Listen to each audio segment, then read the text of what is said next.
Hello, welcome to the LARP News. I'm Ian. Ian, I'll stop you there. All right. That is not the way we intro a Flying Lead episode. Oh, of course that's not. No. Yeah! That's much better, Ian. Welcome, y'all. We're here on a Flying Lead episode. And apologies for any North American listeners. Yes. But that's just the way it's going to be. The way it's going to be. I'm Ian, and I'm joined as ever by my intrepid, globe-trotting, multi-LARP visiting companion here, Dave. Hello. Yeah, I went to Flying Lead again. Son of a bitch. Now, I was planning on having the episode numbers for the previous Flying Lead episodes to hand. Right. So it would ever organised. Help the listeners be like, hey, that will help me go back and listen to previous episodes. So let's have a look here. Oh, here we go. So Flying Lead. Oh, episode 76. And episode 101 and 102 are Flying Lead episodes. There you go. There you go. So you can go back and listen to it. But definitely worth a listen, I would say, though, because it's fun. Well, you might change your mind, but I think they were great fun to listen to, and it gives you real... Yeah, and also maybe helps with concepts. So Flying Lead is a Western movie LARP, okay? Yeah. It's a lot of fun. It's a little bit silly. We have blank firing guns. I now own 2 6-shooters with holsters. I'm dressed in a suit with a black hat. I'm good to go, basically. Yeah. I was going to ask you one question about the guns, actually. Yeah, go on. So is it just blank firing guns, or are they cap guns as well? Or how does it work in terms of... The problem with cap guns is when everyone's firing blank firers, cap guns don't really get the attention of the people you're shooting at as much as the 9mm explosive. Because they're very loud, right? Some of them are extremely loud. Ear protection is big and clever, and basically you can kind of spot people that have been doing it a while, because they will, as soon as things start looking like it's about to kick off, everyone starts reaching for their earplugs and putting them in, you know. So I had I had a big bag of earplugs, and I kind of handed them out as I went. But right, feed us in. Tell us all about the event. I'm so hyped. So unfortunately, iLARP has become extremely popular. Yeah. They are making unbelievably good games down at their site in Eversley, and unfortunately, it's made it extremely difficult to get tickets. Yeah. I think the original sale of tickets, I think it was either 50 or 60 players, sold out in 3 or 4 minutes. Wow. I'm so jealous. This is one I really have to go to. Yeah, it's really good. Also, it's potentially only got a couple of years. They run 2 events per year plus Nightmare. Yeah. I think there's going to be we're in the final stages of what I think they're probably going to run next year, and I don't know if they're going to run up beyond there. So, but don't get tickets; it's rubbish. If you're listening to this, so it's set in this 2 towns, and they are kind of think of Deadwood. They're kind of the savage towns, Wild West, but slowly. Civilization is coming, inevitably. Coming, right? Yeah, exactly. The railroad's coming. Things are going to become so. There's this that was very much a theme of this weekend, was the idea of civilization, and what we want this town to be in the future is coming and knocking. And there's people like myself, Hennessy Jones, who is pretty old school, right? Yeah. He likes being a no good son of a bitch, running around, shooting people and having a good time. That's his bread and butter. Maybe he doesn't really want to live in a civilized... if he wanted civilized, he'd live in New York, okay? Yeah. He doesn't. He wants to live in this little town, you know? Yeah, and it's kind of where does a person like that stand in the face of civilization? What role do they take on? Yeah, and the law, and all of that, right? Yeah. In the injustice of wealth, and how freedoms and all of that stuff, right? This is all in there. Because Nightmare was a dream, Nightmare didn't happen, where Hennessy had his religious coming. we instead have a Hennessy Jones that comes off the back of his potentially significant other, Antonio, being murdered by the Second Coming, okay? They were like a religious cult essentially. Yeah, exactly. Like a wacky American cult, right? So Hennessy didn't really learn lessons that he learned at Nightmare while having the wonderful calming effect of Antonio on his life, where he started to see the world for a better place and that he can live the right way. So instead, he is a bitter drunkard who is very angry at the world and very up for just shooting people at this stage because, you know. So my plans going in were like, okay, well, I want to get a rose, which I completely forgot about in a couple of days. So Kitty and the other ILART team gave me a rose. That's so I put that in my jacket because Antonio was going to buy me a rose. So I thought that would be a nice little touch that I'm kind of like under this. You carry him with you, right? I had what they called the Western, you know, the kind of drawstring Western style. Yeah, I know the things you mean. Like instead of a necktie thing.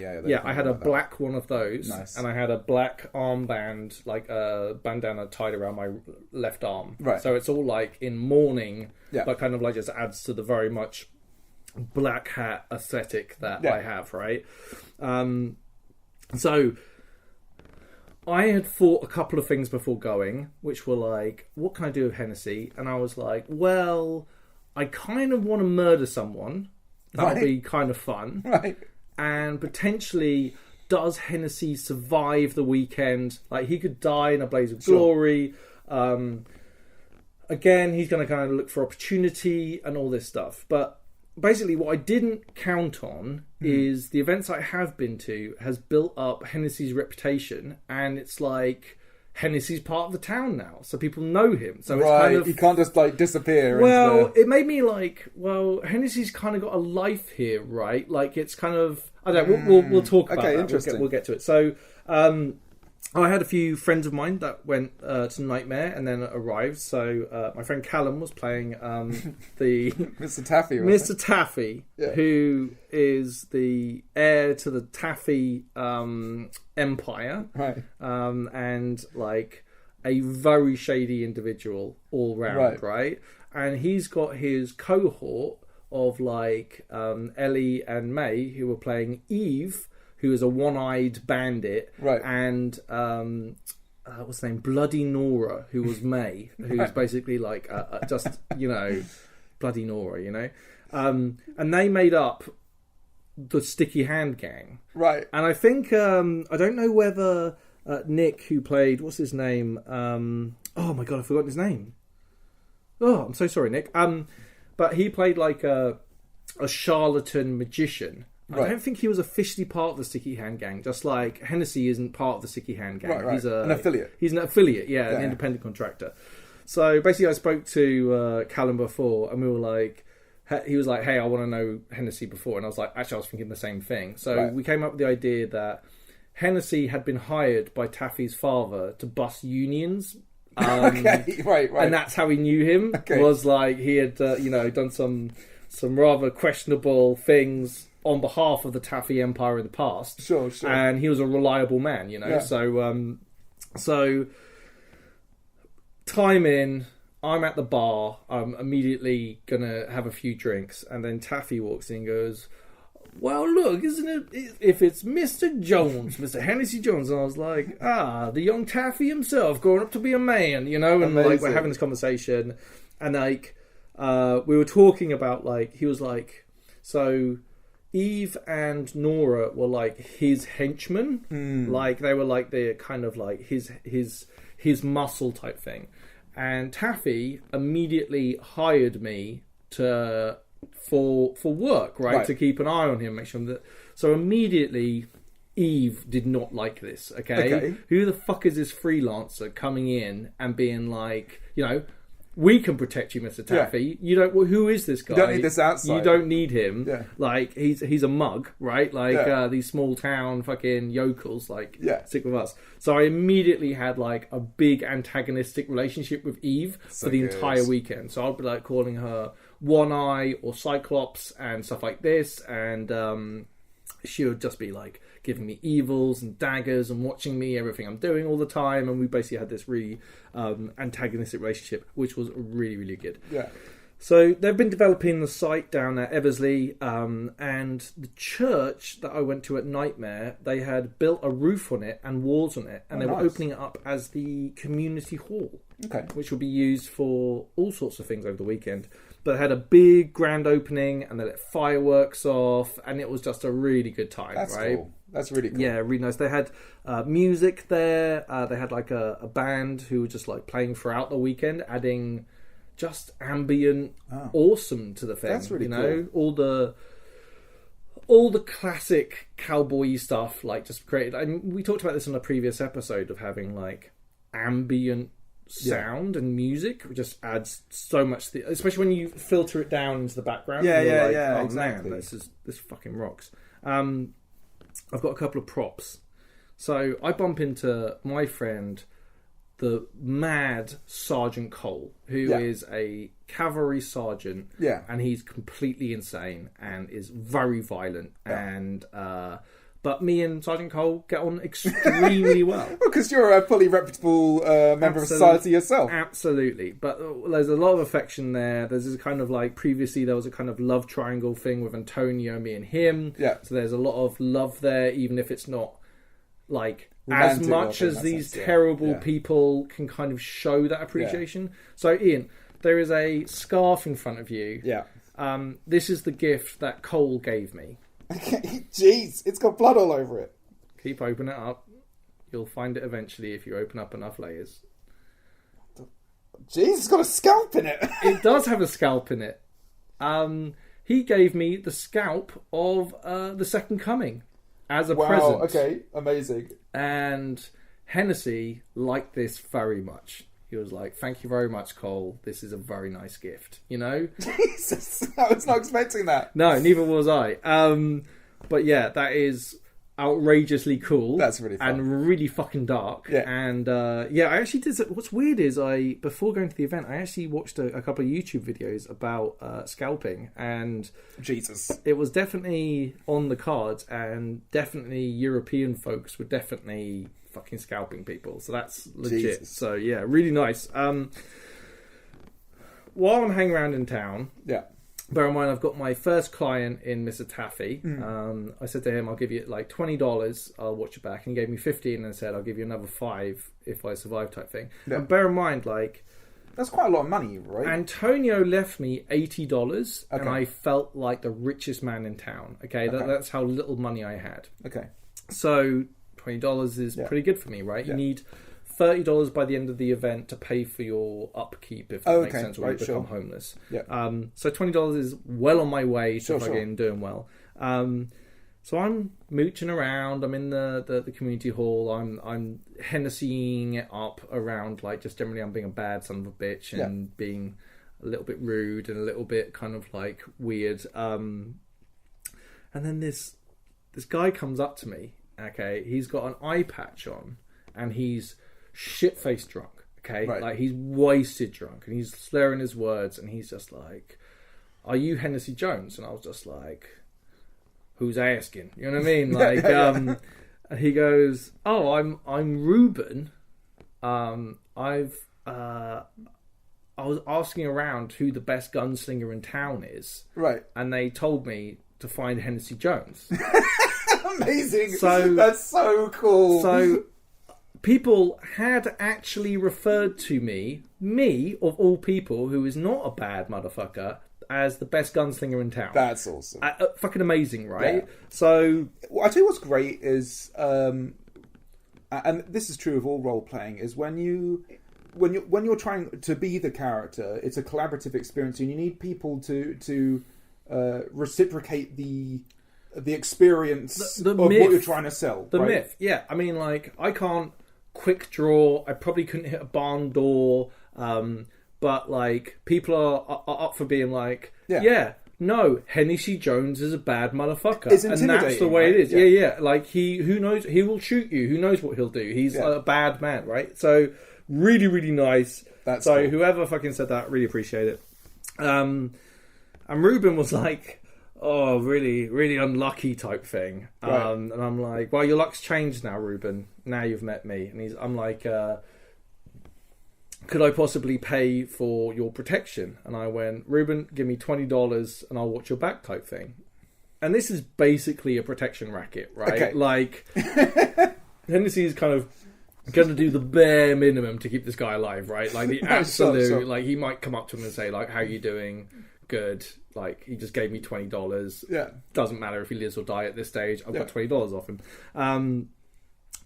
But Ruben was kind of like, we'll put a pin in Ruben, okay? Ruben's just this drunk guy. The player, his character, had died every time he'd gone to thingy. So he was like, I want to just try and survive. I'll tell you what his other goal is later on. But like, he had another goal. Cool. We then get called up by the marshal, who's like, listen, there's some bad hombres out town. Like, it's night at this stage, it's dark. We need to go and like shoot them. And I'm like, is this legal, marshal? And he's like, yeah. And I'm like, you're goddamn right. And then it was like, we headed out. And then is the marshal NPC? An NPC. That's Johnny. Okay. Yeah. Okay. So the NPC characters in town are the marshal, the sheriff, the mayor, and there are a couple more. Bear in mind, like I should have mentioned this earlier, they upped the amount of players. Yeah. So there are now 80 players and 50 crew or something. It's a lot of people. Because it was 50 before, right? I think so, yeah. And it was like, I was slightly worried that it would be like, oh, is this too many? But no, it gave the place like, I think it was Makes the it way more alive, perfect right? amount. Like, it felt like a fucking town, right? Yeah. Like lots of things going on. Really, really cool. So a bunch of us bad hombres headed out into the darkness, and we like come down a path, and then we see these guys, and they're all like sitting around a campfire, and they're having a nice evening, right? And then we sneak up and just gun them all down. Oh, jeez. Just started blasting, and it was great. Really great, just shooting some virtually unarmed people. They weren't ready, and we just gunned them down, and then we searched their pockets and took their money and ammo. Amazing. That's the way it goes. There's no questioning. It was just like... Yeah, that's a good day out for Hennessy, and then they paid us $20 for it. So I would have done that shit. You've already got all your upkeep paid. Well paid. Yeah, exactly. Yeah. So I'm like at this stage going, I'm making bank just off my rep right now. Yeah. Like, this is great. You know, like I'm loving it. So I headed back. I met a fella from London who had a couple of medics with him who were like trying to keep him safe. But this guy from London was a little bit out of his depth being in this town or whatever. And I was like, oh, I know a guy from London. And I was just like, Lord Valentine was back, right? No butler this time, unfortunately.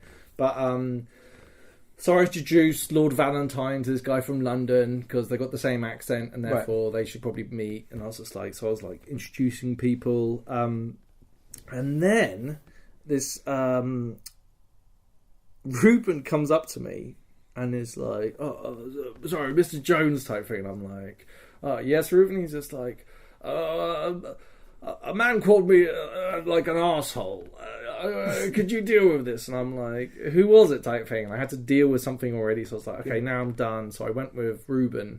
And there was this guy around a fire. And I was like, did you call this man an asshole? And he was just like, oh, yeah, maybe. And I was just like, so I pulled my gun out and I went like, I put it straight at him. And I was just like, apologise to Ruben now and leave him alone in future. And he was just like, then I realised that the guy was speaking with an Australian accent.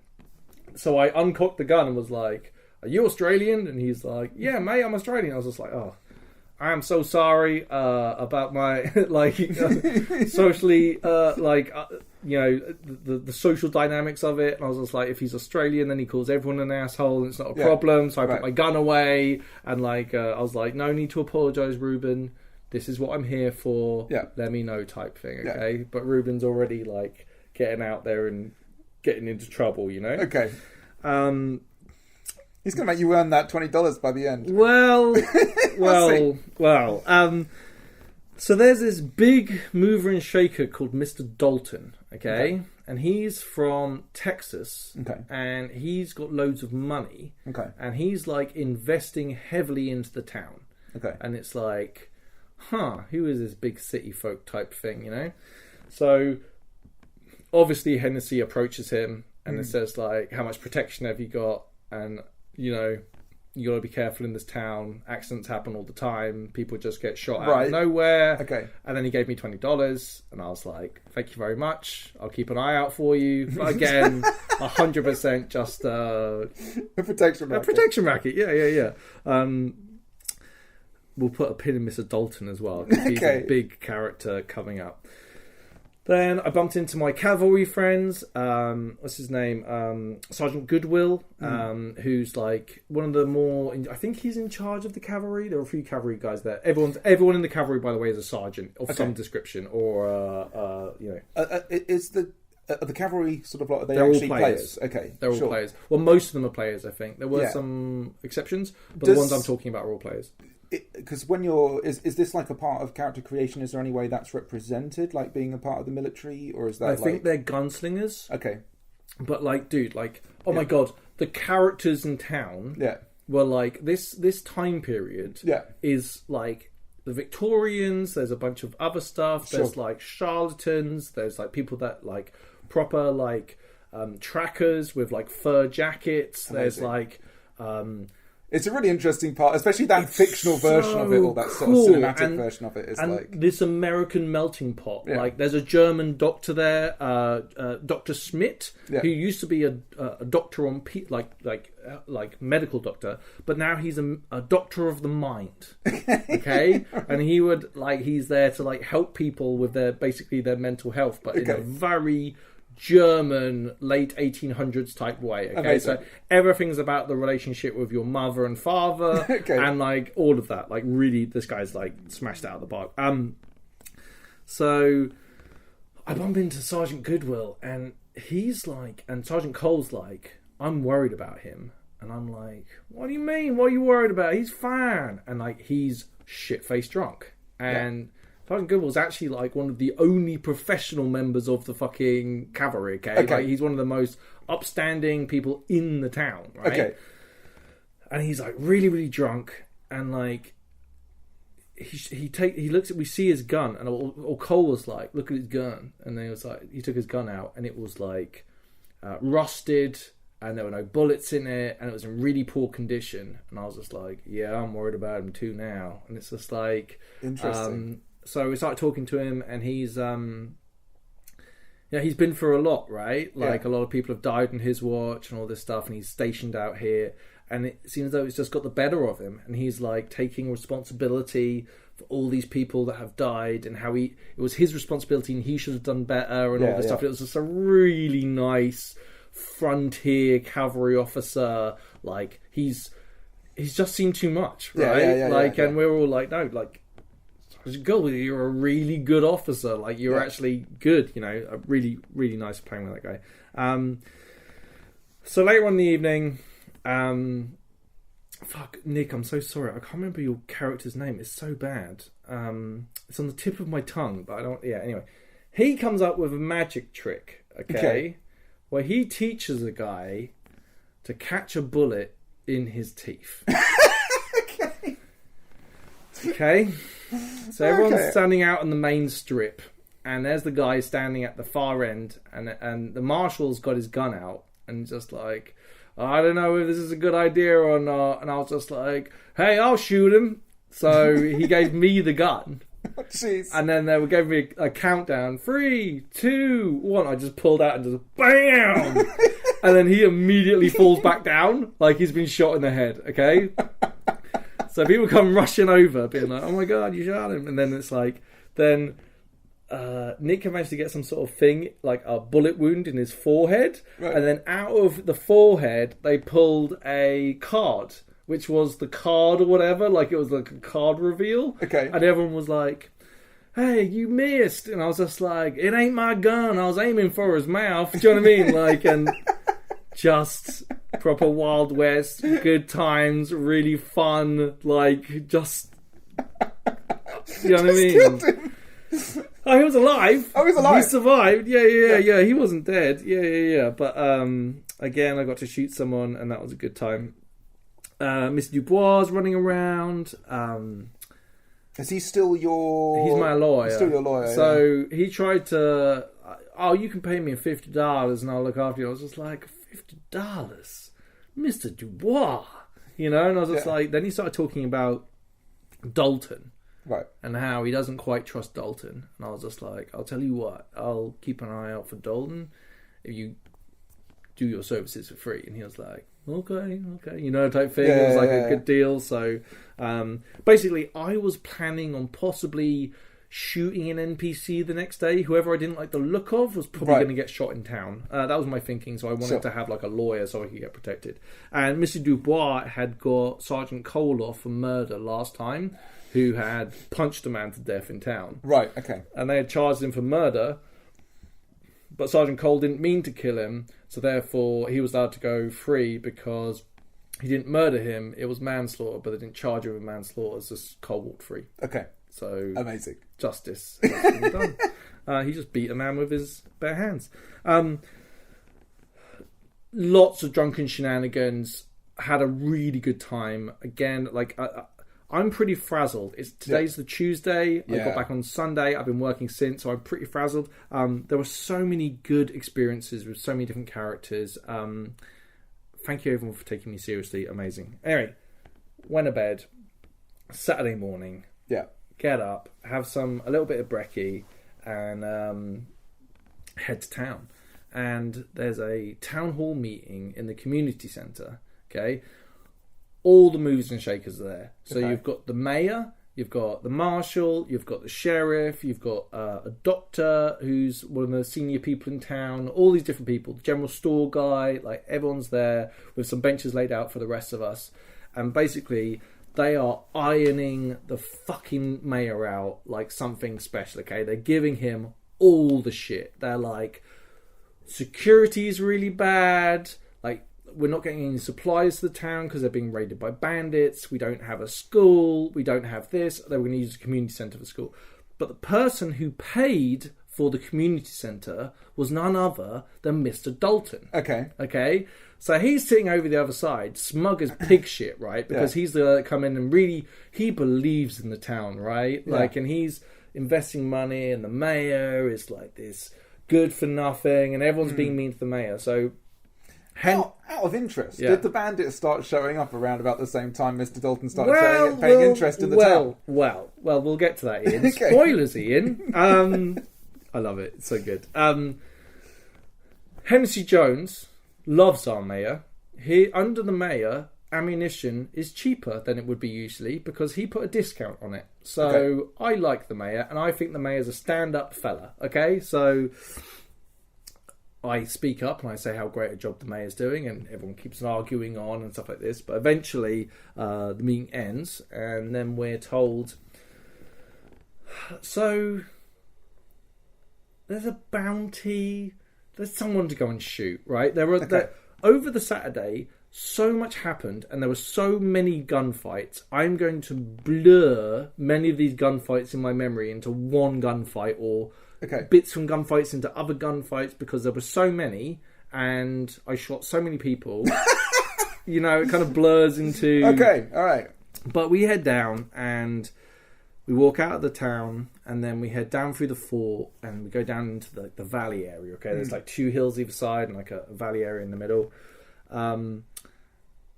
We notice there's guys up on the top of the hill, okay? And like the flanking force goes around on the left-hand side, climbs up the hill and starts moving across to attack these guys. We're kind of near the bottom, and kind of like there's not really much point in shooting because people can't see you very well unless you're yelling really loudly. But even then, like it's, so I was trying to save my ammo. Yeah. So they kind of like got kicked off the hill and started heading down. And there was like a respawn or something. And I knew I was playing silly buggers.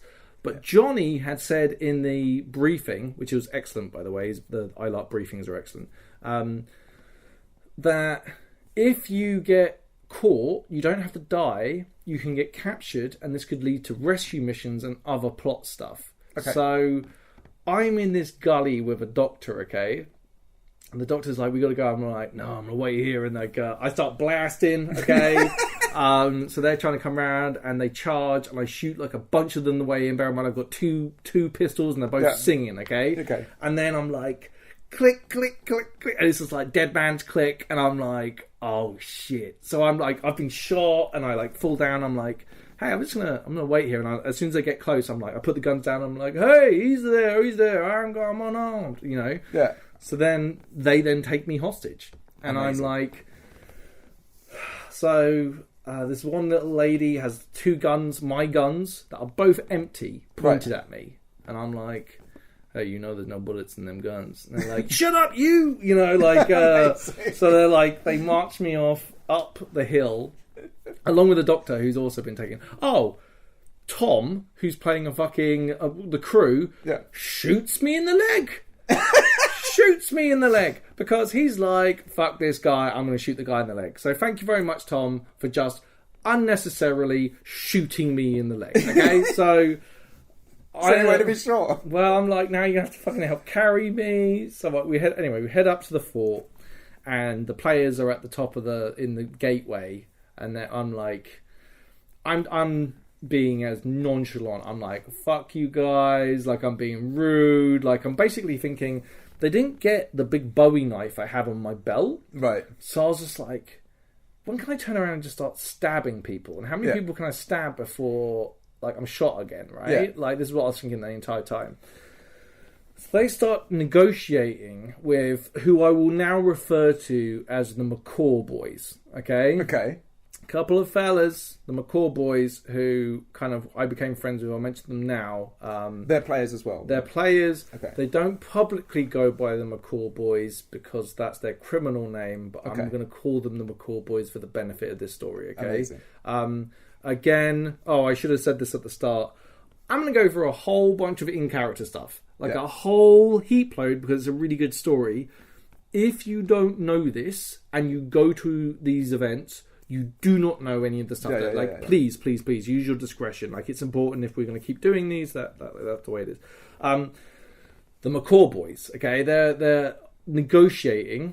And they're basically going, oh, we want $200 for these guys, and they're just like, we don't have $200. Like, I'll give you 20 right now. I was like, take the 20, and then we can go. And I was just like, they're like, no. And I started like throwing out random numbers, like I was saying, like, I'm worth at least 400. And they were like, then I'll be like, oh, pay him 5, and then you get to live, and we all get to go home. Anyway, they tell them like, hey, we're gonna go and get you money. Wait here, and we'll go and get you money, and then we'll go and pay for them, okay? So they're all arguing, all this belly aching going on. But the McCaw boys come around the side of the fort and just start blasting, okay? And then they're like, so they shoot these guys, and I'm just like, so I immediately just do one, right? As soon as the shooting starts, I'm like, I just walk like 4 paces to the gate and get out, and I'm just like hobbling my way back. But yeah, they basically came out, shot a bunch of them, and rescued me. So that's incredible. Yeah, really cool. The young lady had my 2 guns, and they were brought back to me because it's a fun game, and everyone was like, hey, are these yours? And I'm like, yeah, cheers. That's great. Headed back to town. Then at that point, so there are claims, okay, like gold claims, where you can look for gold. Bringing this up in a previous one. Yeah. So what's nice about this is they have 1 claim per person. Sure. They cost $25 each, I think. But you can only buy 1. The bank, throughout the entire weekend, by the way, it had a giant cube outside of it. Like, I think they probably need to come up with a better system for deposits or have 2 people in there or something. I love going to the bank. The lady that runs the bank is fucking awesome. And there's something about the mundanity of being dressed as a cowboy and dealing with your bank manager is really good. They're the people that sell these claims. I went off and did some blasting instead of waiting for... And obviously I got kidnapped, so I had to wait a bit. But by the time I got back, all the claims were gone. But Mr. Taffy and the Sticky Hand Gang had a few claims.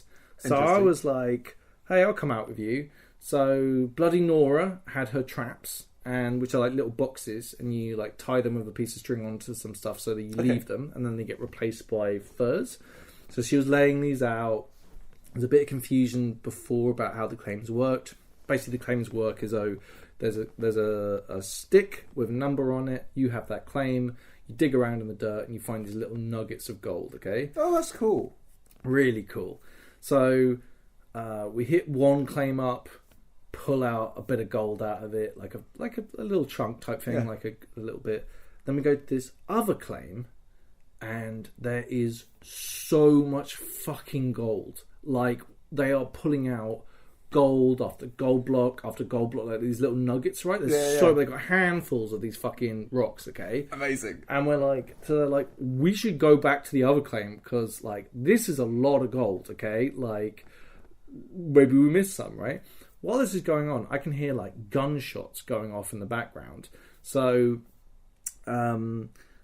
I head back with them, and I said to Mr. Taffy, like, do you want me to wait with you? And he was like, no, go with the other two. So I did. And then when the shooting was going off, I was like, I should go and join in. You know what I mean? Yeah. So I went up there, did a bit more biasing. So at that point, I headed back into town. Okay. And this guy walks up to me. He's got the paper in his hand. Right. And he's looking at me, and then he's looking at the paper. Okay? Amazing. He's looking at me, and he's looking at the paper. I have a copy of the paper here, Ian. The Goodwill Gazette.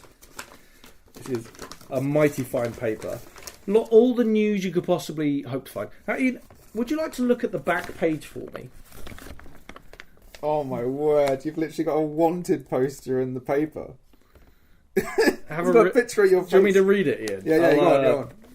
So, it's a picture of a dashingly handsome man with a mustache and a hat, which look a lot like mine. Yeah. Wanted in connection to criminal activity, Missouri, Texas, and New Mexican territory. Suspected of involvement in acts of theft, bribery, breach of the peace, assault, jailbreak, and felony murder. Current whereabouts unknown. Have you seen this man? A known outlaw by several names, believed to be fabricated or aliases. Last seen crossing the border to New Austin. New Austin is the state that we live in. Right. Described as well dressed, dark hair, heavily armed, sporting a mustache and stubble, speaks with a thick Midwestern drawl. The Texas Ranger Division has offered a reward to any individual who comes forward with conclusive evidence of this outlaw's whereabouts. Unarmed civilians should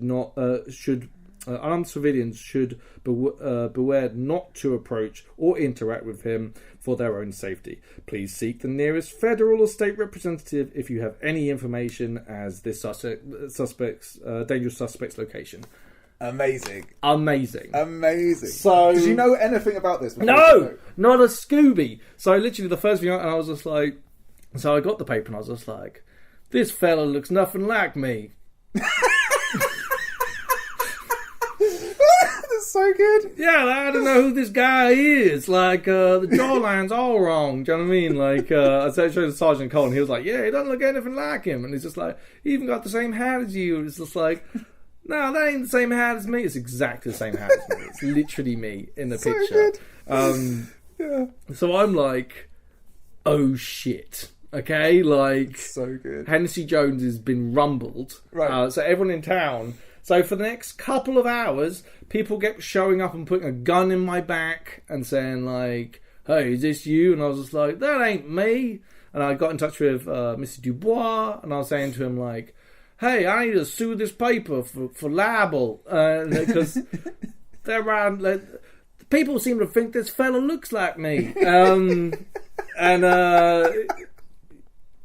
People have put guns at me. They think I'm this guy. They'll print anything in the paper, you know. Like, and then the marshal got involved, so the sheriff, and they were like, "This isn't a legal wanted notice, right? So technically, they couldn't arrest me or do anything at that stage, which is good. And it's like."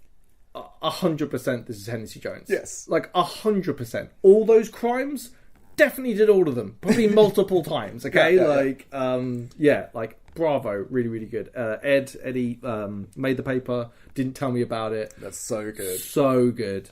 So this is starting to go on in my mind that I'm like, oh shit. Like, I could be in a whole heap of trouble here, you know? Yeah. we had a break for lunch. I had a little nappy nap because my body is broken and I need to lie down or my back explodes. So after lunch, we headed into town again, and they were just having a wrestling match. They had they got the rope out for the sides on palisades, and they had like an MC who was like introducing the different people, and they would have like a proper wrestling fight in the middle. Yeah. Like one of them was like Hobo Jones versus this big guy, and like Hobo Jones was like could barely stand, and it was just a really, really great fight. All the fighters were incredibly good. Like it was so much fun. And there was like side bets going on, and like people yelling, good. And it's so like you like even having not been, I can kind of picture the sort of stuff, right? Because all of this Americana fictional kind of cinematic world, I think, is so ingrained in us. Get him, punch him in the face, yeah, all that kind of stuff. Hey, get up, hit the back, you know, all of that, like just so endlessly, just the best, right? Yeah. That was really, really good.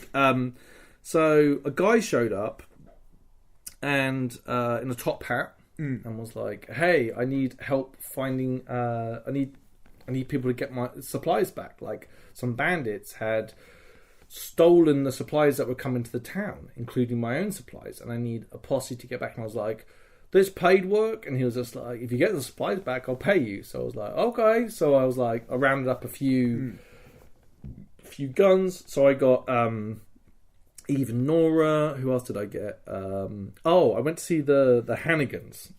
Okay. Now, the Hannigans are like their own island, their own entity. Okay, they're like a group of these like bad motherfuckers. Like their kit is outrageously good, and they're just like they mean sons of bitches, you know. But like over the course of the weekend, I feel like the Hannigans and Hennessy Jones, like we had an understanding, right? Like we're both like this group of people and me were both different entities and very dangerous, but like we don't fuck with each other. Kind of like game recognizing game kind of shit. Yeah, exactly. That's the kind of vibe. At least I hoped it was the vibe.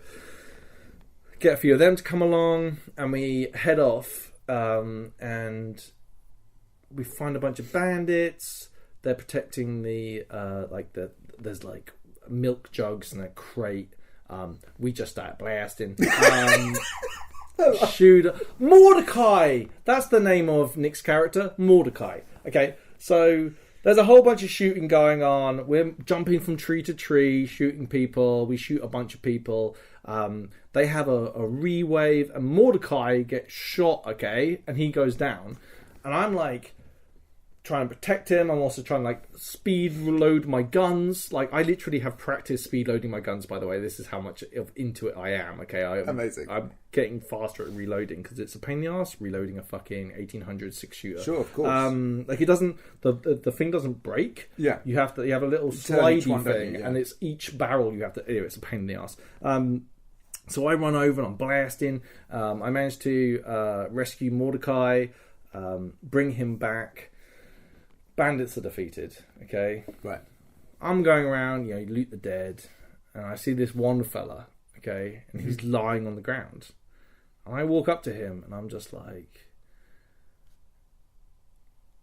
Are you from the town? And he's like, yep.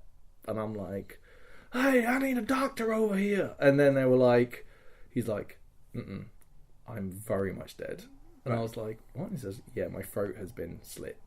Wow. And I'm like, what? So I bend down and I'm like, you got anything on you? And he's like, yeah. He gave me his bullets. Amazing. So I'm, searched his pockets and got his bullets. And then people are like, this guy died. And people kept coming over and being like, hey, he got anything in his pockets? And I'm like, no, he did. He's got nothing in his pockets. Then people started measuring their boots up against him. And I'm like, this fella's from the town. Like, and then the Undertaker, who's played by my friend Ali, was acting a little bit sheepish. And I was like, hey, it's kind of funny. This guy's all the way over here and the bandits were over there, but someone slit his throat. And like, he's looking very shady. Right. Very shady. Okay. So I think I know what happened. Ali may have accidentally murdered him. Accidentally? Yeah. So in the heat of the battle, this guy had been shot and was yelling for a medic, or a healer, I should say, a Sawbones. And Ali maybe didn't think that he was part of the town. Right. And just Shanked cut him. his throat out. Okay. So like Hennessy's like, hey, maybe you should carry him back to town, like giving him like a knowing look. And he's like, yeah, I'll carry him. So we're carrying this guy. This guy had like, he took it like an absolute champ. Yeah. Also, hey, what's his name? Anyone know this guy's name? Nobody knew the guy's name. Okay. All right. He was just a guy that had died. No one knew who he was. Everyone had... People kept coming up. There must have been at least 6 people walked up and tried to say, he got anything on in his pockets? And they're like, no. And it was just like, I know I took his ammo. Right. And I'm a bad person for that. However, over and over again became this farcical thing. Yeah. Anyway, he took him back to town and we shoved him in a box, and he was there, and then... So I walked up to the preacher and was like, hey, preacher, there's a dead fellow over there and no one seems to know who he is, but could you mind coming over and saying a few words? And he was like, oh yeah, I can do that type thing. I've got there was a couple other things that happened, but like at this point, Dalton had warned me about 20 minutes earlier that if anything happened in town, to be ready, but wouldn't tell me the nature of what could happen, of what was going to happen. Right. So Dalton comes into the town on the main strip. Like on either side of him are a bunch of Pinkertons, and Pinkertons are like a detective agency or basically mercenaries, but like legal mercenaries, and they're armed to the teeth. Right.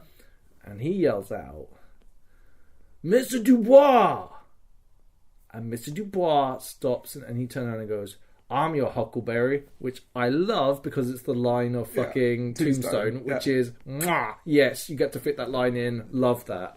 Jack, amazing.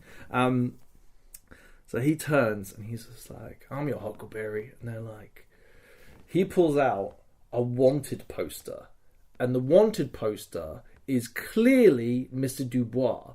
But the wanted poster outlines how Mr. Dubois was murdered in St. Louis or New Orleans, wherever it was, and that this person had murdered him by beating him to death and had taken his identity and fled. Right? And that's who Mr. Dubois is. Mr. Dubois was. And his real name is Barry. So I'm like, Barry? So I'm standing next to Mr. Dubois and I don't know what to do because I'm like, I don't want my friend to die.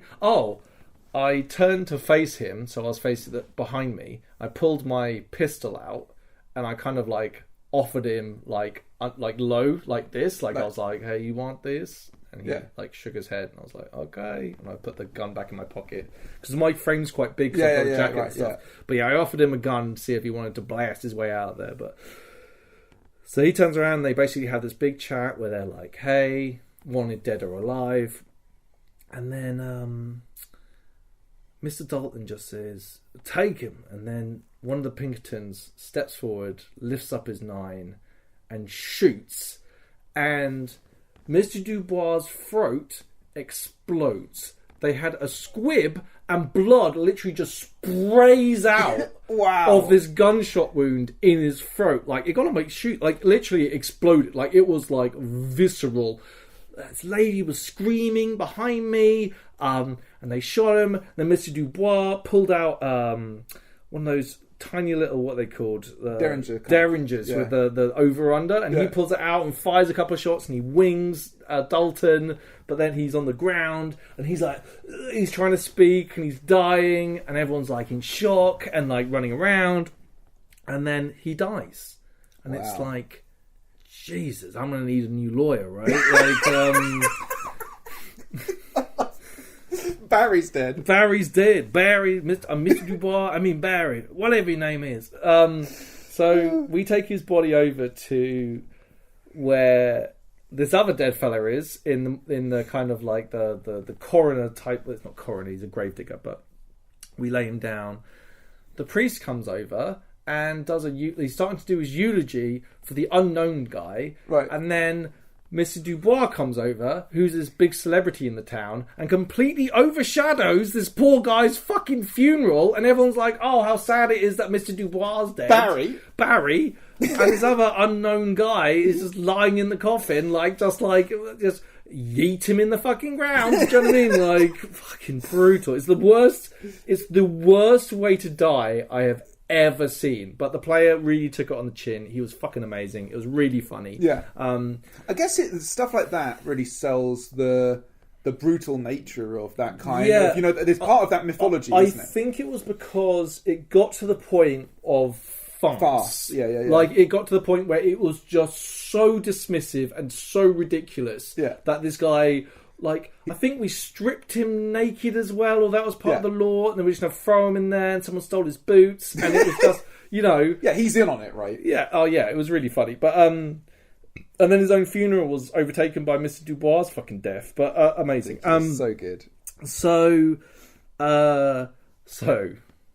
Mr. Dubois got a bag. Okay. And, like, the Undertaker opened up the bag and went, type thing, right? Yeah. And I go, oh, I'm Mr. Dubois' beneficiary. His belongings are actually mine. And he's like, I got to pay for the funeral type thing. And I'm like, oh, let me look in that. So I take the bag off him. I look in the bag. Okay.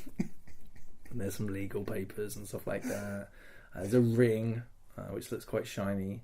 But there is a wad of cash. Fucking choke a donkey with, Ian. Like, a fucking wad of cash. And I'm like, yeet. And I'm like, so I grab this stuff and I'm talking to Jack Ways on the ground. I'm like, what's in here? Like, is there anything worth taking? I'm just like, so I take this big wad of cash and I shove it in my pocket. And this guy's walking past goes, hey, that's a big wad of cash you got there. And I'm like, I give him like $10 to fuck off, okay? Or 20, whatever it was. And then I'm like, the Undertaker's like, hey, am I going to get a piece of that? Yeah, I'm going to get you, so you just, I'm like, rest your soul, Mr. Dubois. Rest your soul, Barry, whatever your name is. I'm going to look after your stuff and make sure it's okay. So I take his shares, and there's a bunch of other papers in there. I immediately head to the bank. Okay? Like, I don't even stick around to see him thrown in the ground. I'm just like, got this giant wad in my pocket. Yeah. So I go in there, and the bank manager's like, oh, I'd like to make a deposit. And this guy was like sending a telegram before me. And he sits down and says, she's like, oh, can I, you want to make a deposit? And I'm just like, it's a private matter. I'd prefer if we were alone before I did this, right? I've got this, it's literally this giant stack of cash. Yeah. So the guy like writes this thing, he leaves. Eve is eyeballing me through the door, okay, like, what's he up to in there? And as soon as the door shuts, I'm just like, bring this giant wedge of cash out. And I'm like, could you count this for me? I just want to make sure I know how much it is. It says, I'm also Mr. Dubois. And she's like, oh, how is he? And he says, oh, well, he's dead. he died not 5 minutes ago out there on the street. I'm his beneficiary. And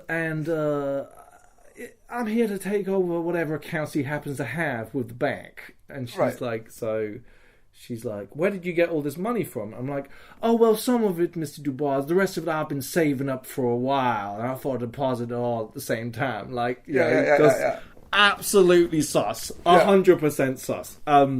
So she's like, do you have anything written down to this effect? And I'm like, oh, no, it was a verbal agreement between friends. And she was like, well, that can't do that. And then it turned out that she was like, well, between me and you, he closed his account today. Right. And I was like, oh, is that right? This is the cash from that account, right? Yeah. I don't even know whether I want to say how much money was in there. I'll tell you what. I'll tell you, Ian, but listeners at home, I'm going to bleep out how much money I got, okay? Sure. When I put all this money together, Ian, it came to...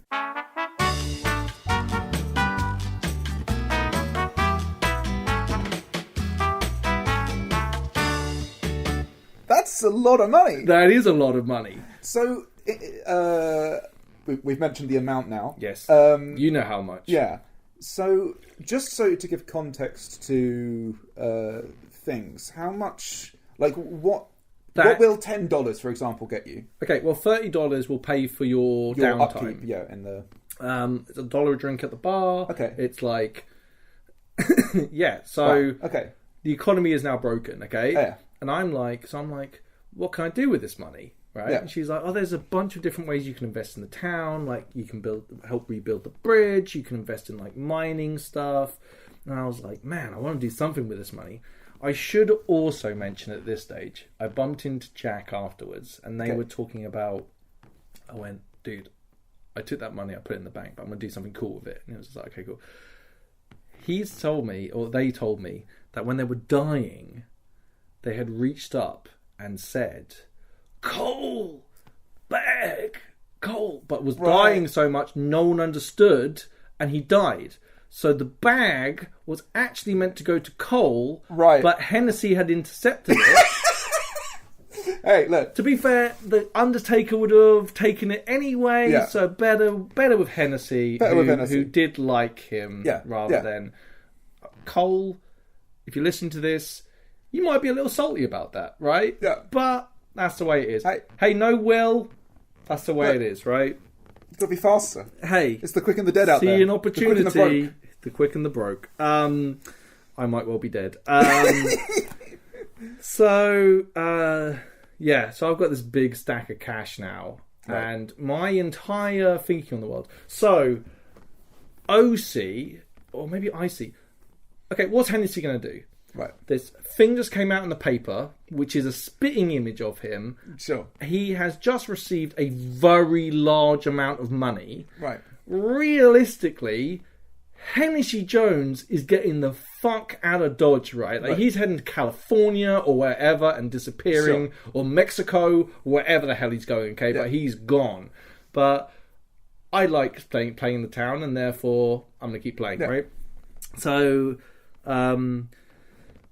I should get into some cool stuff that happened in the town. There was a marriage proposal between these two characters. There were NPCs, and then everyone's like, "Yay, a wedding! There's going to be a wedding." Turned out both of them were wanted, so they both got arrested and taken hauled off. And then the sheriff, who's a great guy, was like, "We'll get you married." Got them married, and then threw them right back in the clink again. You know, amazing. Like really fun, like Wild West shit, silly Wild West shit. Yeah. So I spoke to the sheriff earlier on that day. I think it was after the papers came out, and I asked him about potentially becoming a deputy. Okay. Because I want to help the community, not for any other reason. Sure. Not for any other reason. No. Just because I want to help the community, and I think I'll be a good deputy. Yeah. And if the law very well, exactly, and if some Texas Rangers will happen to show up and start asking questions, people could tell them that I was a man of the law, which is good. They had arts and crafts in the community place as well. I didn't get to do any because Hennessy Jones isn't going to fuck with that. But like, there was a life drawing class. That's cool. Just really fun. People seem to really enjoy it. Right. I make my deposit. I'm talking about starting a business. I then start talking to Mr. Taffy. Right. And Mr. Taffy and his sticky hand gang have been committing numerous crimes. Okay. They're trying every hustle in the book. Okay. You have to pay $1 each time you cross back and forward between the town because you're supposed to be catching the stagecoach. And there was like a post box. Okay. These numbnuts had chewed up chewing gum and put it onto a stick and were trying to get the money out. Amazing. But the chewing gum fell off. So then they tried to cover that with more money and then went to Johnny and said, "Hey, we've done a really silly thing. We put chewing gum in your thing." So they owned up to it, but it was like really funny. They did other crimes, which I won't talk about here because some of them actually worked. Yes, they worked. And they were just generally like Mr. Taffy was hustling the entire time, and it was really fun. And they were kind of like, they were making a fair amount of money. They made loads of money off the gold. So I was like, hey, I came by some money. I was like, maybe we can start a business together, you know? It's just Amazing. so it was like, yeah. And then so I started asking, like, what do we want to do?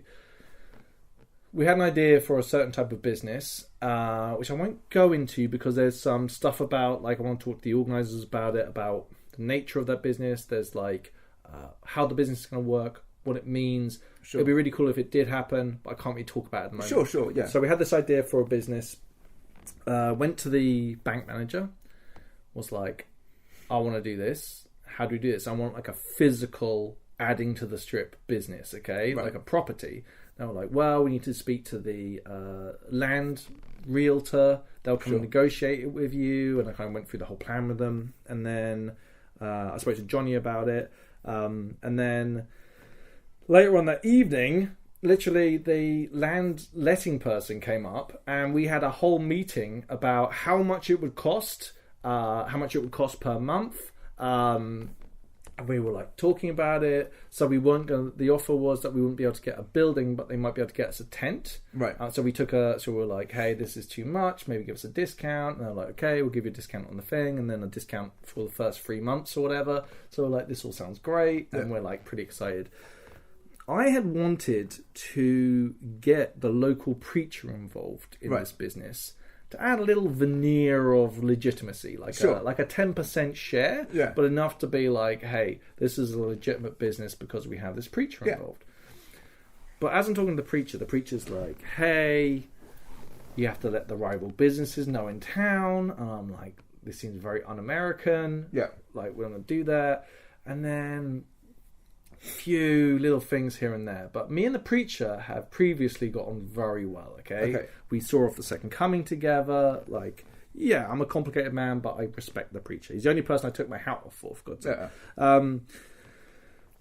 There's some problem with the cavalry. We went out to a shootout and came back, and then the cavalry, Sergeant Cole and some other guy got into a shootout, fist fight. Jeez. Cole got shot in the hand and the chest. And then I had to knock him out because he was in so much pain. So I knocked him out. Then he had to have brain surgery. Jeez. So the surgeons are there and they're like working on that. This is all in the background, by the way. I'm like, just crazy shit. Like, basically, Sergeant Cole has a habit of starting fights and ending up in traumatic medical situations. This is what he does. So we're heading out at this point. Just after I saw Cole, I think he was just about recovering, but he was high on morphine, so it wasn't making much sense. How does all that work out of interest? Are you given is it all just role play? Everything's role play. Everything's role play. There's no everything's role play. So you decide when you're better. You get to choose whether you live or die. Did the bullet hit you? Did it not hit you? All of this stuff. It's about creating the cinematic effect, and this is what I love about this system because it's like, you can be a badass. If it was like airsoft, well, you got to be good at airsoft, right? Like, who's got the best gun or been most practiced with it? No, it doesn't matter. You just blast away, you get hit or don't hit. Everyone's playing the game, and you can be whatever you want to be, right? Sure. Really, really fun. So we head off. Oh, go on. No, because I remember you talking in a previous episode about the shootouts. Yeah. And there's balls you draw out of a bag. Yeah. Is that...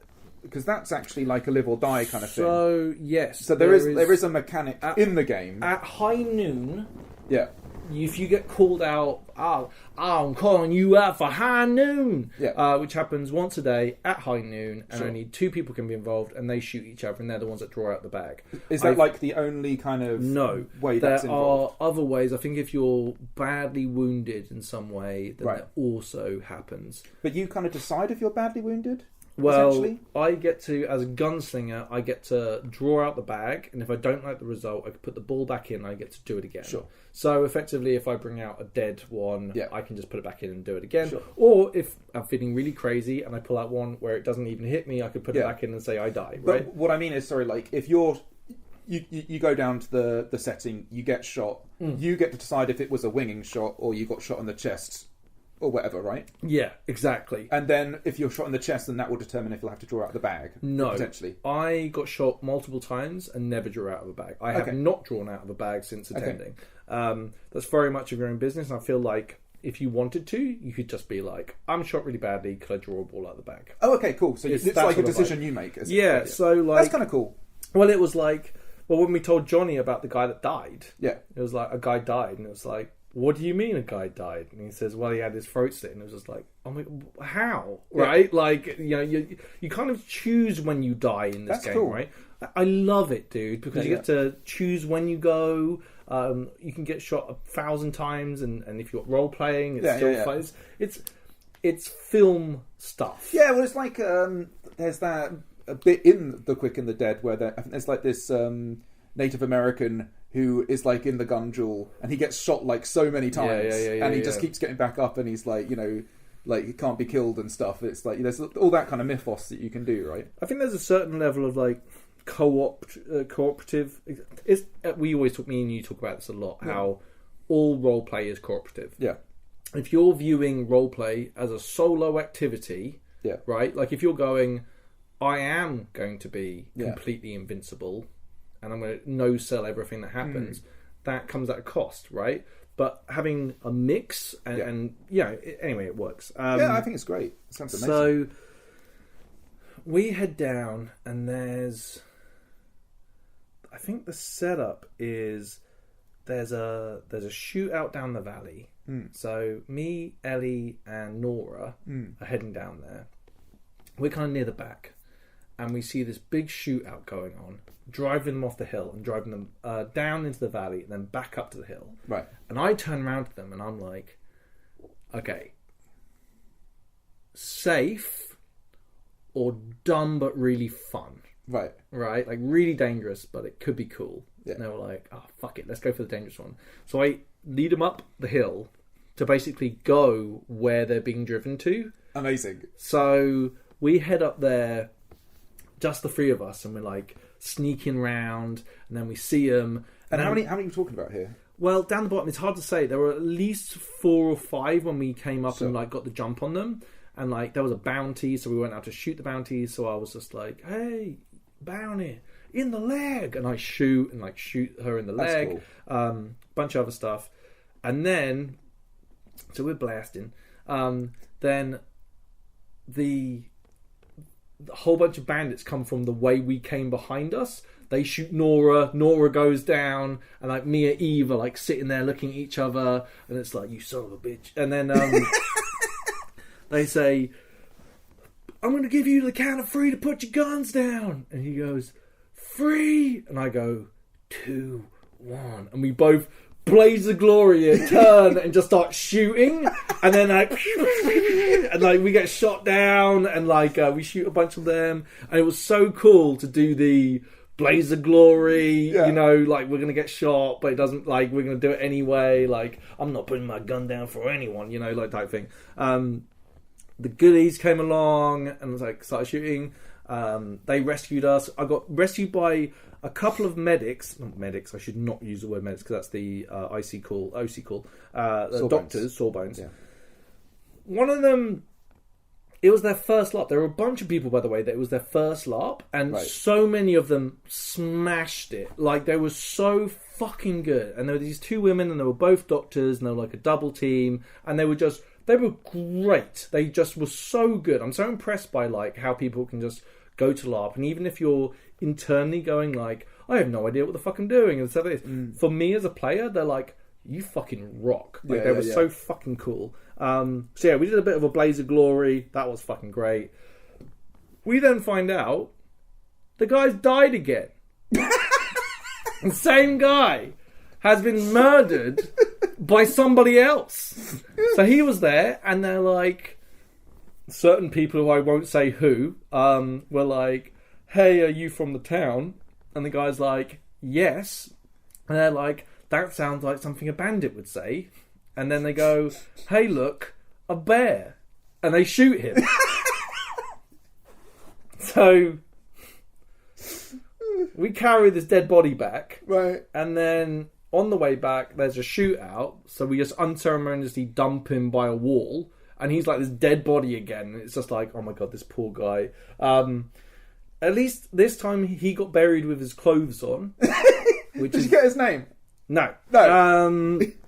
But then again, Hennessy wouldn't anyway, so it's not Sure. really a big deal. Yeah. But yeah, the fact the guy died again is like unbelievable. I told Johnny on the way back, I saw him waiting. I said to him, remember that guy that died? And he was like, yeah. And he says, yeah, he died again. And he was like, how? And it was just like, this guy's like, he took it really well, and it was really, really good fun. But man, I need to just walk around with that guy and introduce him to everyone next time, so he doesn't get fucking murdered by like the fucking his own people in a fucking anyway. So good. So it starts becoming evening.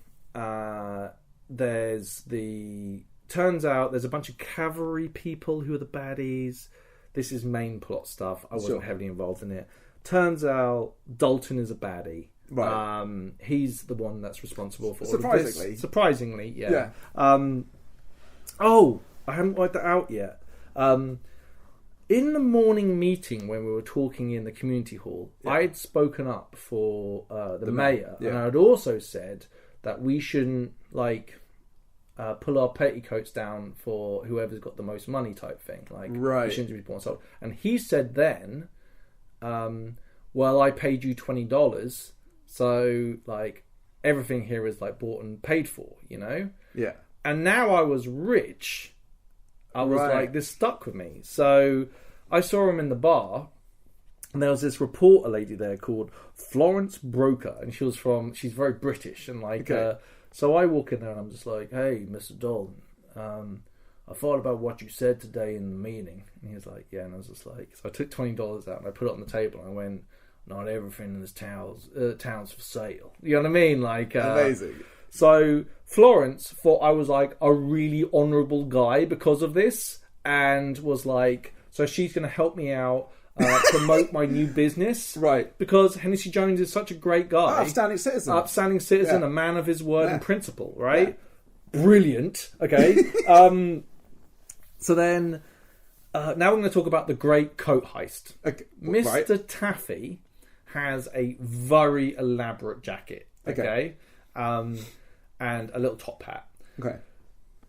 And we were chilling in the bar, and then the kids came in. Oh, there's a bunch of kids, and they're absolute nightmares. They're little devils. But they're running around, okay? And they grab Mr. Taffy's hat and make a run for it, okay? And someone managed to stop one of the kids on the way out. So Mr. Taffy, questions him, searches him, not physically searches him, say, I'm searching you for money, give me the money that you have, takes the money, and then is like, if you want your money back, I want the hat back, okay? And they're like, okay, so they run off, and then through the course of Mr. Taffy and the Sticky Hand gang, they find out that there is another gang in town who put the kids up to go and steal the hat. Amazing. But they had also said, if you can get Mr. Taffy's jacket, we'll pay you $200. Wow. So Mr. Taffy sees a business opportunity. He's like, I'll give you my jacket, but we split the money, $100 each. Okay? So they're like, okay. So then Taffy gives the jacket to the kids, gives them their money back, minus 10% for paying the guy who stopped the kid. Yeah. And then they go off and make the trade and sell the jacket, okay? Yeah. And Taffy's like, when they show up, we're just going to pull guns on them and let them know who the fuck they're fucking with, okay? And I'm like, okay. And he's like, go round up some people who can help us shoot, whatever, okay? Now, I think this is when I went off and spoke to Mr. Dalton. I got a little bit distracted. Sure. I was drinking a fair amount of whiskey at this stage. Sure. So I did not go around and find loads of hired guns to go and shoot at or point the guns at people. But I did find Reuben, who just happened to be standing nearby. And I go, hey, Reuben, come here. And he was just like, oh, okay. And I was just like, hey, some fellas are going to come here. When I say when, just pull your gun out and aim it at somebody, okay? And he's like, oh, okay. And I'm like, good man, Reuben, good man. And he's like, so this gang shows up, okay, wearing Mr. Taffy's jacket, okay? And their plan was that we're going to show up there and maybe play some poker, and that's how he could win his jacket back, okay? Sure. They did not expect Hennessy Jones to pull out his fucking 2 pistols and be like, give Mr. Taffy his jacket back right now. And I pull my guns out, and then everyone else pulls their guns out. And Amazing, got a proper standoff. Then Ruben's like, now? And I'm like, yeah, Ruben, now. And he's like, he pulls his gun out, and then everyone pulls their guns out. And the entire town is just, there's a guy with a gun in my back. Everyone's got guns pointed at us. One guy in the middle who's wearing the jacket has like 5 guns pointed at his head. He definitely doesn't want someone to make a mistake right now, you know? And it was like one of those things where I was like, fuck, what if someone shoots? I'm really close to this guy's head. So I like took a step back. But it was like, if someone had pulled the trigger at that moment, half the town would be dead and half the town would have brains splattered all over them, okay? It was crazy. Anyway, jacket got handed over. Good times were had by all. We even went and had a photograph taken in the photo booth of all of us in the same positions that we were in during the thing, because it was just so fun. But crazy Mexican standoff, like absolutely fucking amazing, you know, like proper gang fighting gang type stuff, like absolutely awesome. That's so cool. So then I hear from someone I know, I won't say who, that the preacher has been going around and talking a fair amount of shit about Hennessy Jones. Really? He's been telling people that Hennessy Jones is a criminal and in with criminal types, and they're going to open up a business and do criminal enterprises. And I'm like, what the fuck? Like, what the fuck? Not what that preacher, because he's supposed to be a friend of mine. Yeah. I was like, yeah, that guy. So I was like, he's like, don't say it was me, because then he'll know it's me. And I'm like, hell no. And I just walked straight up there. So preacher sat there with his friend. There were the Hannigans all sitting around this campfire. And I walk up and I'm like, jacket back, guns out.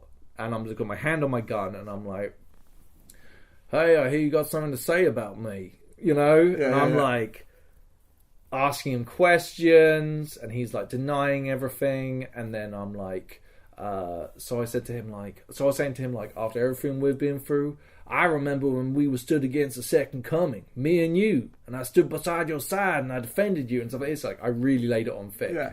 And he ended up saying like, oh no, Hennessy, you're a good man. And I said like, I said to the two guys that just randoms that were sitting at the fire, like, you hear that? And they were like, yeah, we heard that. And I was like, good enough for me. And it's just like, but it was like one of those things where it's just like, betrayed by the preacher. Wow. You know? Yeah. He's 100% right. Like, Hennessy Jones is no good son of a bitch, but maybe he's trying to do good. Like, you don't know, but to be betrayed by the preacher, Ian. Yeah. Oh, really good. Really good RP.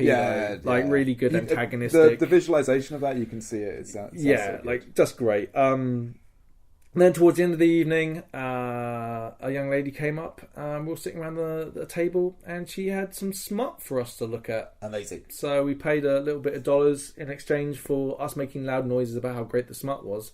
And goddamn, Ian, goddamn, that will make a man blush. What I saw on those pieces of paper, proper 1800s pornography, and very graphic it was too. Okay, in the morning, turns out Dalton the big bad. Yeah. There's a bunch of bad guys in the woods. Okay. We need to go and deal with them. Including Dalton, or? I didn't see Dalton at the firefight. I think Dalton's going to be a big bad who will be coming back, and we'll have to eventually defeat him. Back in the valley, we're supposed to ambush them. Right. Turns out, hungover people on the Sunday are really shit at hiding. Yeah. So, gunfight ensues long before the don't shoot before here moment. Yeah. They drag out one of the doctors from the town and like are holding them hostage, and then there's gunfights going on around them where they got to rescue the doctor. There's a lot of blasting. We end up rescuing the doctor who gets shot. Just a lot of blasting. You know, really good times. Oh, I also want to mention this fucking dog. There's a corgi who the owners have trained to quite like gunfire. Okay. And this has gone so far that, before any gunfight, you see the dog and it's just like on a lead and it's like, oh, I know what the fuck's going to happen now. And like, first comes the talking bit, and then comes the shooting bit, and like the dog's like getting more and more excited, and then when the shooting starts, the owner lets it off its lead, and the dog just runs around, shots going off all around it, having the best time ever. I love shootouts at Flying Lead, but I don't love the shootouts as much as this wonderful little dog does, and it makes me so happy to see this little dog running around with his tail wagging, chasing after people, shooting, just best day ever. Like, that's what it looks like when this dog is around. Best day ever. Awesome. Love that dog. Anyway, so I head back to town, and the marshal's like, hey, Hennessy, just let you know, I messaged those Texas Rangers to say that there was a fella matching that description here, just to iron out any what's it called, mistakes or whatever that might have been done, like to, in case it happens again type thing. And I'm like, oh, thanks, Marshall, that's great. And I'm like, shit, so next time round I'm gonna have to deal with some fucking Texas Rangers, right? Like, do I kill him? I think what my plan is, I'm gonna change my facial hair and my hat, and then be like, I don't know who that guy is. And then if they try to do anything too silly, blast him. But yeah, and that's kind of the end of the event. I thought waffled on. I've missed a lot of incredibly dope shit. This was amazing to play. Like, I had the best fucking time. Like, what ILARP are doing in those woods is something so special and so good and so rewarding. Yeah, I've really got to go. I think, like, I really like the sound of just the openness of the system. I think the cinematic nature of the theme, and like all of the moments you're describing are just so easily visualizationable. You know what I mean? Like, and it's packed. Yeah, it's like there are really good interactions and great moments that I haven't even brought up. Yeah. They're not because they're better or worse. They're just like through the filter of the last couple of days. Like, there was just so much going on. So many interesting, cool characters. Ruben's now my lackey. Amazing. So, like, he paid you, and now he works for you. After he pulled the gun out, I gave him his $20 back. Amazing. And this is the really sad thing. Ruben wanted to survive the weekend, right, and make a friend. Oh, and Ruben thinks that we're friends. Yeah. Whereas Hennessy sees this guy as a guy that will literally follow any instruction I give him. Yeah. And that man is very valuable. Yeah. You know? A human shield. So say if I'm running an establishment, and someone happens to get shot, Ruben could say, go get rid of the body in the woods. Yeah. You know? Ruben could go do whatever. Yeah. And it's like, it's so tragic because Ruben's lovely. Yeah. But he has, unfortunately, become friends with a very bad person. And it's the same as, like, the reporter who genuinely thinks that Hennessy Jones is a good and honourable man. It's like, no, he's terrible. And it's tragic because, like, Ruben's going to die. Hennessy is going to get Ruben killed, and it's going to be awful. Yeah. And, oh, I love it. It's so good.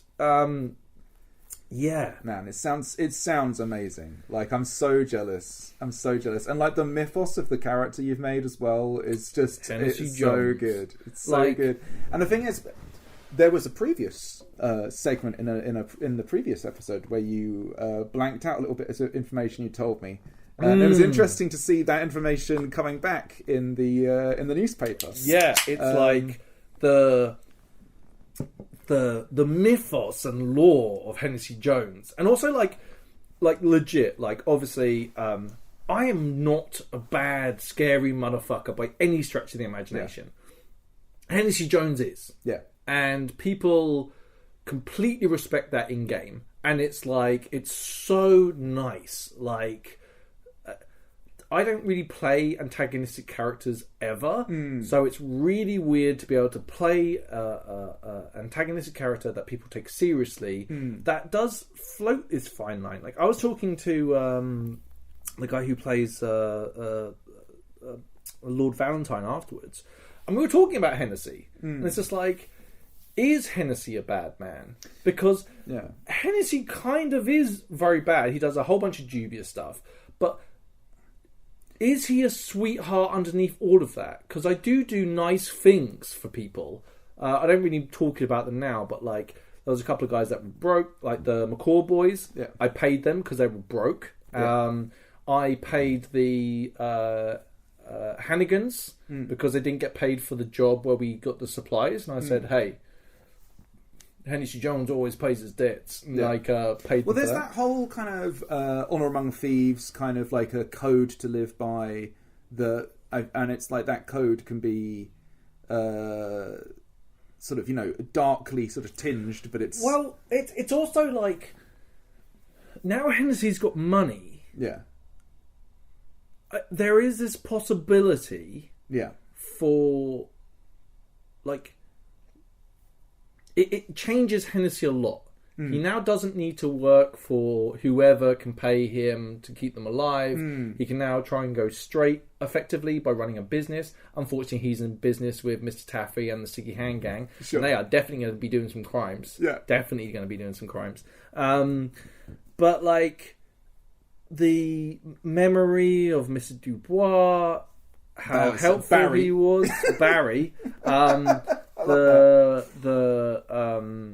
The memory of Antonio, Sergeant Cole, and how self-destructive he is. Like, does he have a redemption? Because he also has a thing where he's very protective of his friends. Like, Sergeant Cole really hated the fact I had gone away. Right. Like, he was really upset by that. So it's like one of these things where it's just like, loads of these characters are really interesting in their like intersectionality of like their relationships with each other make the town. Yeah.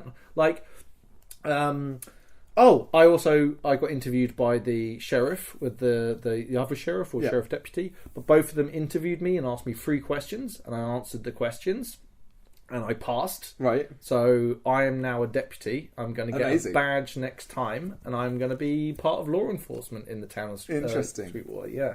Being out Hennessy Justice. Yeah. But I also like the idea that like not even Hennessy knows whether he's on a redemption arc or not. Like I think like the Rangers coming is a really interesting thing. Yeah. Because he's not going to give up. Yeah. But like, let me put it this way. If there was a choice between... Let me put it this way. We're in a shootout. Yeah. A Ranger gets shot. I think Hennessy, despite what it would mean, would still save the Ranger. At this point, I think there's like a certain level of needless killing that's been done in Hennessy's life, you know? There's also, I guess there's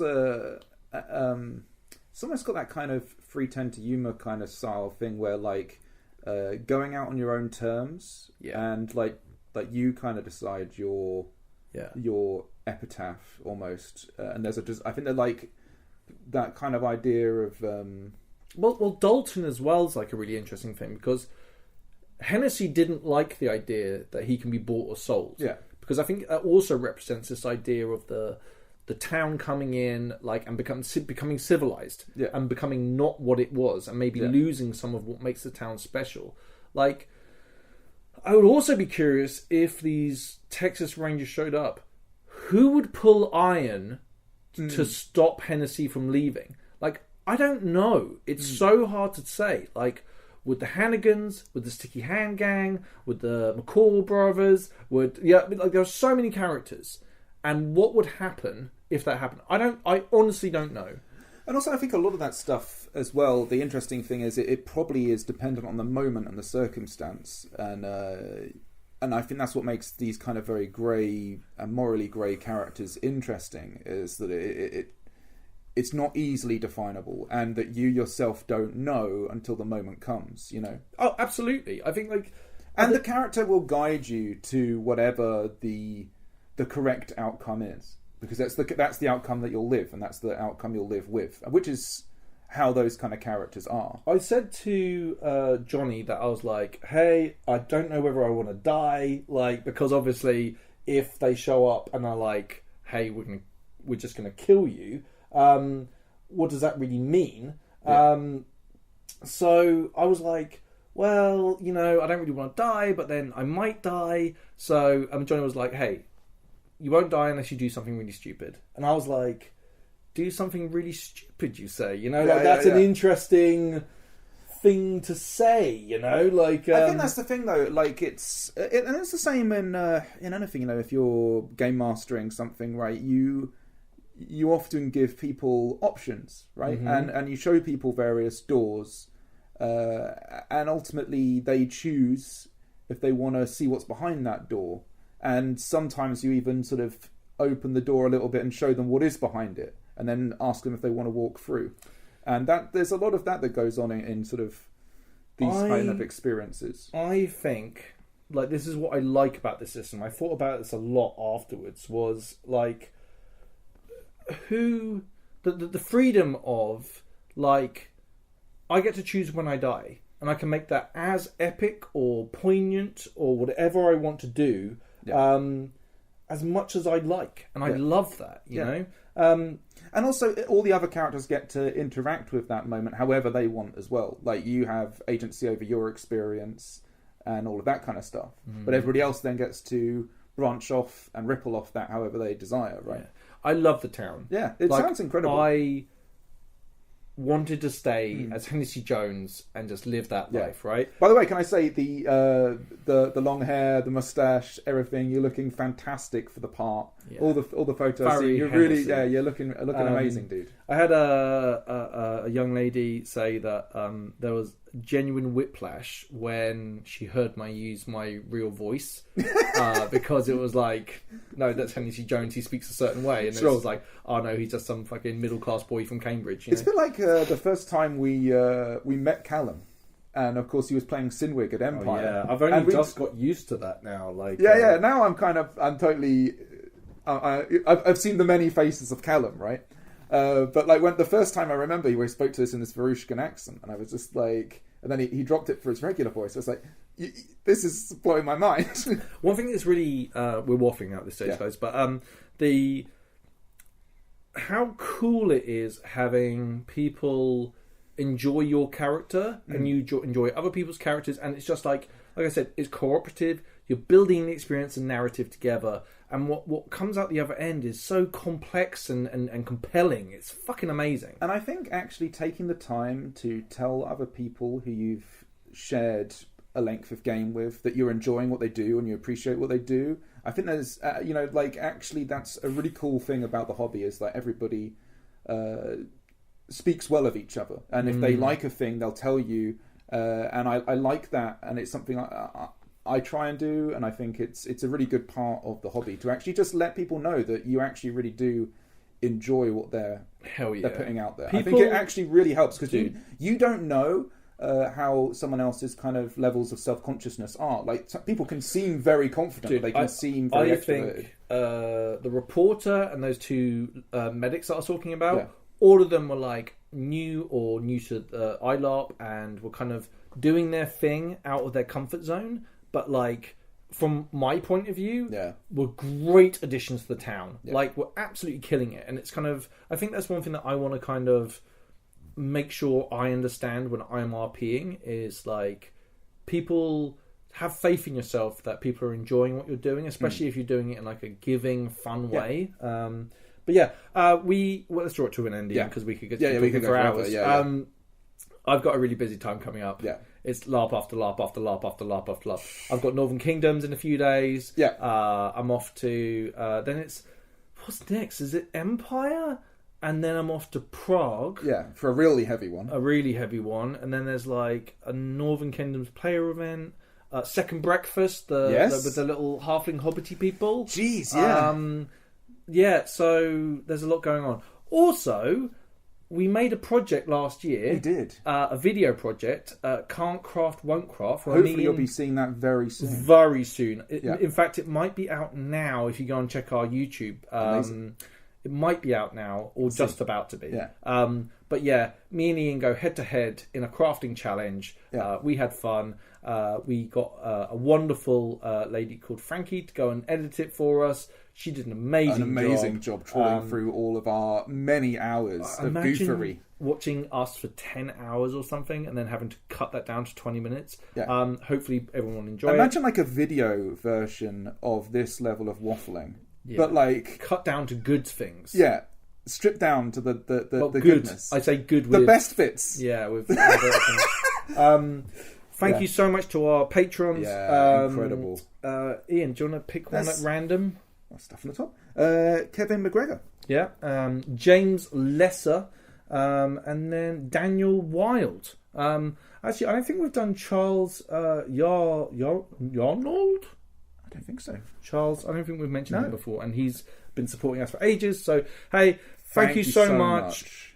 I am doing my pieces right now, doing LARPs. Yeah. I love it. But your support is very, very good. Yeah. Literally, the video definitely wouldn't exist without support from patrons. Yes. We will be trying to show as much love as we can as we go. We have neglected you, dear patrons, for so long. Long suffering. Amazing. Yeah. Just the best. We love you so much. I think that's about it. Yeah. Thanks for listening. We'll be back with possibly... Oh, we even have, like, Empire content that we're going to be doing as well. Dude. Like... There's a lot. Back-to-back stuff going up. Back-to-back. Yeah. Yeah. Strap in. Get your saddles on. High much love. And Ian, what's a cowboy you think we can say? What would Hennessy Jones say to somebody? I don't know. Or how about like the ominous threat of, I'll be seeing y'all